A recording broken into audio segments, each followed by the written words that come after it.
Before we start, Theo, you've got some big news to announce. Oh, what? Are we going to say it now? Go on, say it. Thogdad and I are back doing live streams. We're back on the main channel. Get ready this weekend because the biggest games, us two will be sat here talking football again. I know so many comments over the last few months being like, where have they gone? We're bringing it back, I promise, okay? So be ready on the main, get notifications on, but let's get on with Game Week 8 Premier League predictions. And before that, let's talk about the points, Theo, because I got 6 last week, you got 7. The scores are on the doors. You're only 1 point behind me. Look at my brew, Dad. That is a proper brew. That's a proper naughty brew. Tottenham Hotspur versus West Ham United, 9th against 12th. We start the day with a proper naughty London derby. What the? Who's going to be battered everywhere they go derby? And should we stream it?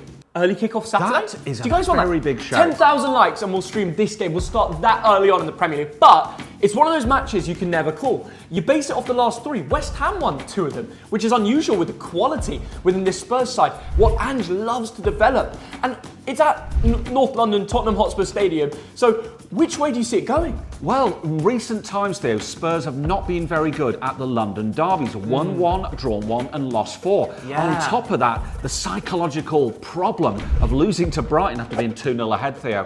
Whereas West Ham come in on the back of that win against Ipswich. So it's hard to call this. Well, I think international break came at the right time for Tottenham. It's been their worst 7-game start in the Premier League for 16 years, which is, you know, Spurs have not always been up there, but this is as low as it's got in recent times. So Ange, he talks about winning things in his second season, but right now, he needs to just get some wins on board, to be honest. It's hard to call, but if we look at the form, Maddison is looking good recently. Yes. 2 goals in the last 3 games. Do you think he could do it again against West Ham? He could, Theo. I'm a big fan of Brennan Johnson. I think Kulusevski's look good at times. I think Tottenham will find the form and win. They're favourites, aren't they? 2-1 to Tottenham. But Dad, you can't forget that the Hammers have come here and won even last time in their own stadium. And they took points from all 3 of their Premier League away trips. Yes. So as much as people are saying they have a bad season, Lopetegui deserves a bit of respect for that away record. They say never back the early kickoff. I'd back Spurs to win by 1 goal, but a 5-goal thriller. You've worked it out, 3-2. Ipswich Town against Everton is 17th against 16th. We have a massive relegation tussle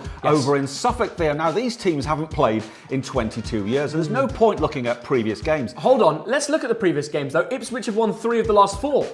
Dad, history matters. 22 years ago, who cares? 22 years ago, we're just writing off every trophy that's ever happened for all clubs. Yes, I am really, yeah. Let's talk about Ipswich because 4 draws in a row. That's kept them out of the relegation zone, hasn't it? But then they got smashed by West Ham. What's going to happen here? The perfect opportunity after international break to work with the players to figure out what is the mission next. Unfortunately, Liam Delap did have to go to play for England under-21s. Maybe he'll be representing the England squad the way he's doing things. Here's a little fact for you, Dad. The Tractor Boys have never gone 8 games without a win in the Premier League before.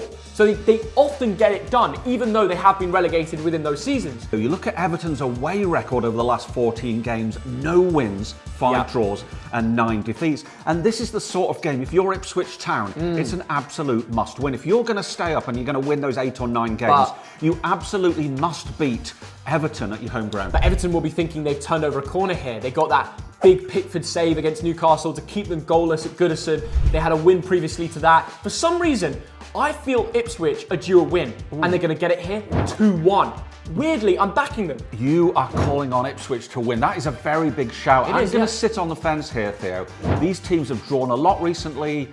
1-1. Manchester United against Brentford is 14th against 11th. Yes. Man United falling down the table. Ten Hag cannot afford to clown around here, can he, Theo? Now, if Man United win this one, they can go above Brentford. You look at the last 5 times they've played this fixture at Old Trafford. 5 wins to United. They need this win so bad. It's been the worst start to a Premier League season since 89-90. I didn't even realise the Premier League was around then. It probably wasn't. That's how bad it is. 8 points from 7 games and you're Manchester United Football Club, the biggest club worldwide in the world. On paper, it's not good enough. I'm worried because the Bees love an upset. And in fact, in Ten Hag's second ever job for Manchester United, second ever game, they lost 4-0 at Brentford Stadium. Now, could it be his last ever? Well, you know what? Brentford are not very good against Man United. 1-1, drawn 2 and lost 7 of the last 10. Okay. Brentford away are very different to at home. They love an early goal. We'll speak about that in a second. But away from home, they're 19th in the table. They've got a -5 goal difference and they're on 0 points from 3 games. It's embarrassing. And actually, No, but they've had really difficult fixtures, haven't they? That's true. Three of the That's most true. difficult fixtures. Yeah. So I would put that It to doesn't one get easier side. though. And if you're a Brentford fan, you're excited because they've scored 5 goals last match. And actually, Damsgaard has been unbelievable. 2 assists within that. Let's not forget what Wissa and Mbuemo can add to the table, right? Yes, absolutely. And Mbuemo's got 6 goals in 7 games. But overall, Theo, I just get the feeling they'll find it from somewhere, United. Yeah, Dad. I think they'll win this one 2-1. And I'm going to go 3-1 Man United. I think Rashford's going to score because from the matches, the head-to-heads that Man United have won, I think Rashford scored twice. Fulham against Aston Villa, 8th against 5th. Yes. 2 teams with wonderful managers who are having pretty good seasons. Now, Fulham have not lost at home this season, Theo. point. Do you think they can get anything from this No, game? they can continue this. The Cottagers will love that home record, won't they? And Raul Jimenez just came back from Mexico, USA, the derby as they see it, and he scored in a 2-0 win.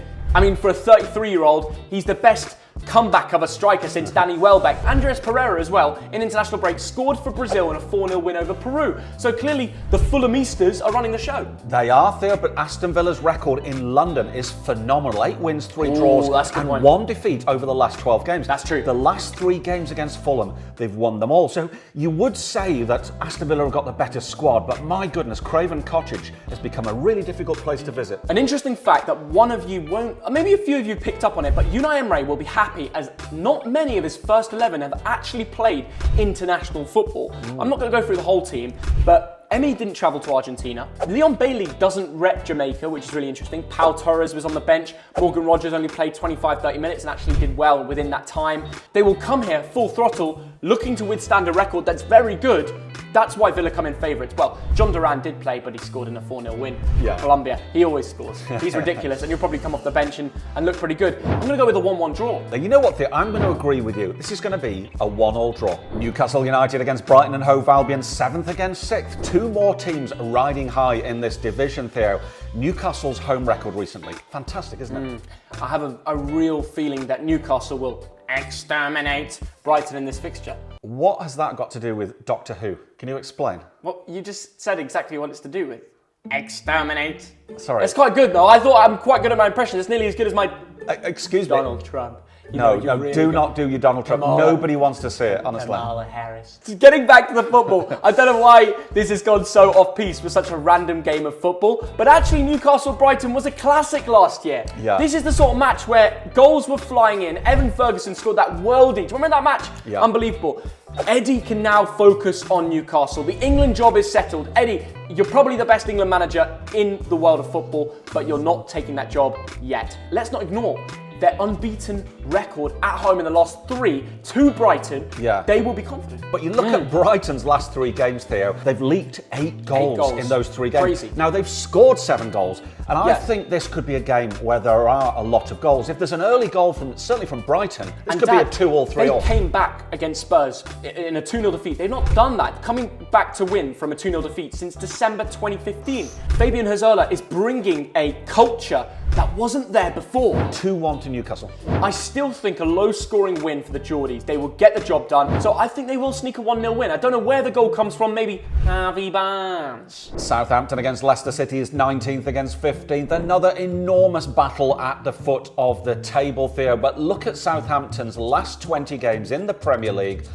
Won none, drawn 5, lost 15. That is a terrible record across 2 seasons. It almost extends my answer to whether Russell Martin could be sacked if this is a loss, especially like last season's head-to-heads. Yes, I mean, and the answer is yes, because it's one of those games, if you're a Southampton fan, player, whatever, if you don't win this game at home to Leicester, what games are you going to win? Yeah, what you actually expected to do in the Premier Yes, League. exactly. Their possession stats are always brilliant, but what they do with on the ball is just not good enough, and they seem to leak too many goals. Cameron Archer did get that goal against Arsenal, so maybe he can kick on. Do you think he's good enough?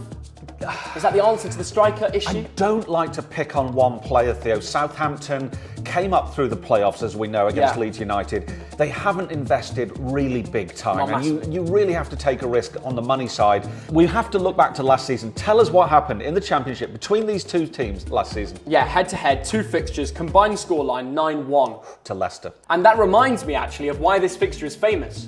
Because remember when Leicester won the Premier League? And in that season, do you remember the score at Saint Stadium in the Premier League? Was it 9 goals? It was 9-0. 9-0, wasn't it? 9-0. Yes. I just remember Jose Perez running away, celebrating. That's all I remember from that game. Leicester could come here and win 3-0, and then the manager is sacked within a few hours. For some reason, because it's at Southampton, and it's the Premier League. Haven't Leicester scored in every game this season? They have, yeah. I think they'll score, but I think Southampton will score. They've scored 1 in every of the last 4, so you've gone for a 1-1 draw. I'll go for a 1-1 draw. Interesting. I am going to go different. I think the Foxes are going to come here and get at least a couple goals. 0-2. AFC Bournemouth against Woolwich Arsenal. Sorry, that's a private joke. 13th against 3rd.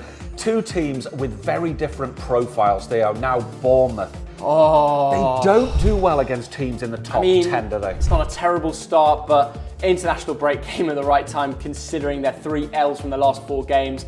They need to figure it out. You know, they lost 1-0 to Chelsea at home. Yeah. And they had a lot of chances. And if you speak to their fans, they said they played well that game. Could we have a similar outcome here? Well, you look at the last 4 meetings between these clubs, it's 13-2 to Arsenal, 4 wins. So on average, it's going to be 3 to half a goal. So you would expect Arsenal to maybe score 3. Is Saka a doubt? Is he playing? So is Kai Havertz. Big fitness problems for them, but they've got great squad depth. For example, Leandro Trossard is fit and ready to go and actually scored a goal and assist against Italy in international break for Belgium, so he's on fire. And if they do win in this game, they officially have got 2,000 top flight victories. And that is amazing. The second team to do that after Liverpool. Oh my God, how do you know that? Well, they've won 2,065, haven't they? Oh my God, that's Am I insane. right? What's the score going to be? The score is going to be Bournemouth 0, Arsenal 2. They're now 10 games unbeaten. I'm going to agree with you, Dad. Bournemouth 0, Arsenal 1. It's going to be like a late winner from Gabriel Jesus. Wolverhampton Wanderers against Manchester City Football Club is 20th against 2nd. It is the mismatch of the day. It's a team who's not won any games this season. Mismatch of the day, you like that? Against a team who has not lost all season. It's not like the Wanderers to be the mismatch. Come on, you've got to back the Wanderers, Dad. Theo, there's only one Wanderers, and that is Bolton. But let's look at Wolves. This season at home, lost all 3. It's woeful, isn't it? It's terrible, isn't it? Not since the 04-05 Championship season have Wolves suffered no wins in the first 7. That's how bad we're getting. Yeah. And, you know, of course, Gary O'Neill will have a lot of pressure, but the international break definitely came at the right time after that 5-3 loss to Brentford. Simply embarrassing. I mean, to concede and to score in that fashion. You just don't see games of football like that. Something is very wrong. What are you meant to do? What is the answer? What does Gary O'Neill do? They have to look at the video from last season, because what was the score there? 2-1. Wolves won 2-1. And Cunha got the assist for the winning goal, and he's on fire. It is true, but you look at Man City's record in the Premier League, and it's one of the best of all time. Last 30 games, 24 wins, 6 draws, no defeats. And apart from that loss from the last game at Molineux, they've gone here and actually scored 11 goals from 3 visits to Molineux. They've won this game head-to-head 7 out of 8. I think they might get a sneaky one against City. Wolves 1, City 3. Wolves 0. I don't even see them scoring against this City defence. Very solid at times. At times, Man City are going to score 3 times. And Liverpool against Chelsea is top of the table against 4th. This is the game of the weekend, Theo. And you know what? We might even live stream it if you're very lucky. Notifications on the main channel. We are going to be kicking off. We might even slap a few Akis on. Liverpool this season, Theo, 5 clean sheets. Nobody's come near that. Only conceded 2 goals. But you look at this fixture, the last 19 times, Liverpool won 7, 10 draws and 2 wins to Chelsea. It's often a draw, isn't it? Chelsea this season have been very lucky with their start. They've not had many big games. If you go through their hardest fixtures, they usually lose. But most of them have been under Pochettino. And it does feel like a very different Chelsea team this year. When they come up against the big boys, we're going to find out what happens. We don't know. We don't actually know how to see how Chelsea are going to go into this game. All I'll say is this. Hudson-Odoi has already left his Chelsea inside Anfield. And the only time Liverpool had a hiccup this season, he was the only goal scorer. And they won 1-0 Nottingham Forest. Liverpool lost at home.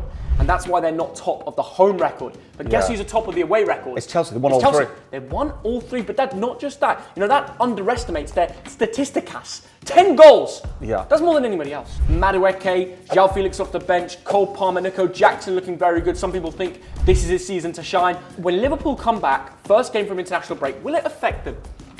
Yes, Theo, this is a very hard one to call. Yeah. It's at Anfield, and Liverpool are brilliant at Anfield. They've got a superb defence this season, but they're playing a team who scored 16 goals, one of the highest scorers, second highest scorer in the whole league. Often when there's a game like this, the expectation is so good that the game is often a little bit dull. I think this won't be a classic. I think it'll be quite a tight game, 0-0 at half-time. In the second half, Chelsea away from home this year. How can you call a penalty to Liverpool, which they will score. Mo Salah will score against his former team. Yeah, he always does it. 1-0 to Liverpool. I'm going to go for a high-scoring, 4-goal thriller. I don't think Liverpool are going to beat Chelsea this time.